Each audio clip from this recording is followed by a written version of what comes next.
Você já se perguntou como começou a história do povo de Israel? Antes de reis, profetas e grandes batalhas, tudo começou com dois irmãos, gêmeos, Jacó e Esaú. Uma rivalidade que moldaria o destino de nações e revelaria os caminhos misteriosos da escolha divina.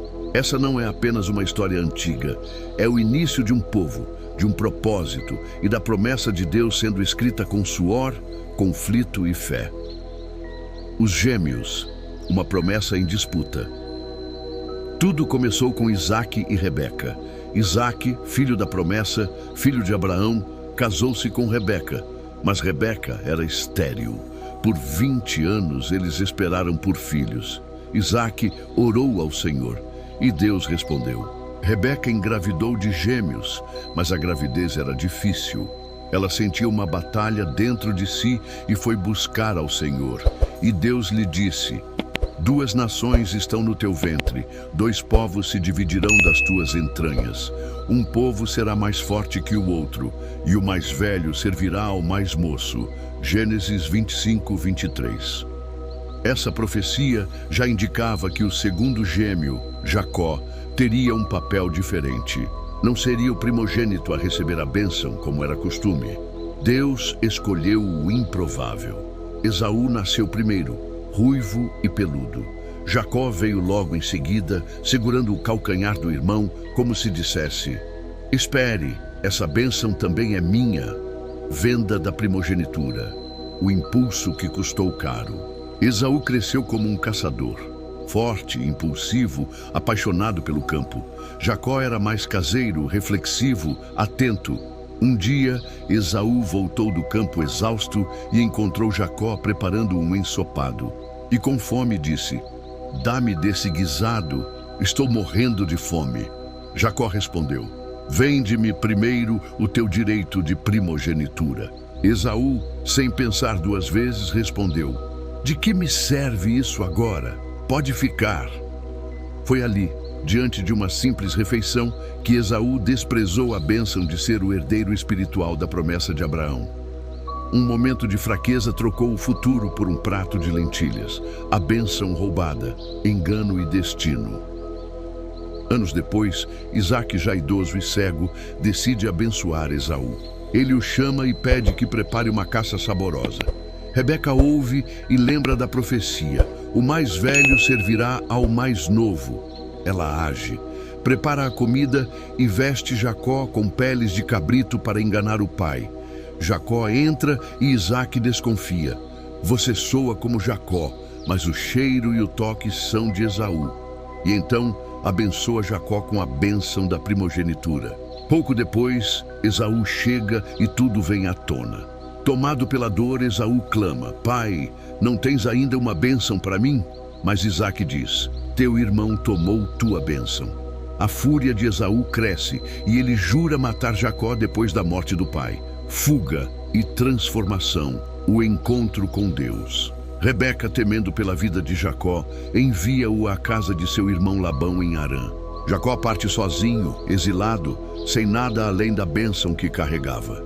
Durante a viagem, dorme ao relento com uma pedra por travesseiro. E ali tem um sonho. Uma escada alcançando os céus, com anjos subindo e descendo, e o Senhor no topo dizendo: eu sou o Senhor, o Deus de Abraão e de Isaque. A terra em que estás deitado, darei a ti e à tua descendência. Em ti serão benditas todas as famílias da terra. Gênesis 28, 13 e 14. Era a confirmação. Deus estava com Jacó. Mesmo com erros, mesmo fugindo, ele era o escolhido. Jacó em Harã, o encontro com Raquel e a luta por um futuro.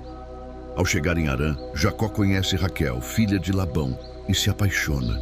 Trabalha 7 anos por ela, mas é enganado. Na noite de núpcias, Labão lhe dá a filha mais velha, Lia. Jacó trabalha mais 7 anos por Raquel. Com essas duas esposas e suas servas, Jacó tem 12 filhos e uma filha. Cada filho se tornaria o pai de uma das tribos de Israel. É ali, no exílio, que o povo começa a se formar. Mas ainda havia um acerto de contas a caminho. O retorno e a luta com Deus. Jacó se torna Israel. Após 20 anos, Deus manda Jacó voltar para sua terra, mas o medo de encontrar Esaú o assombra.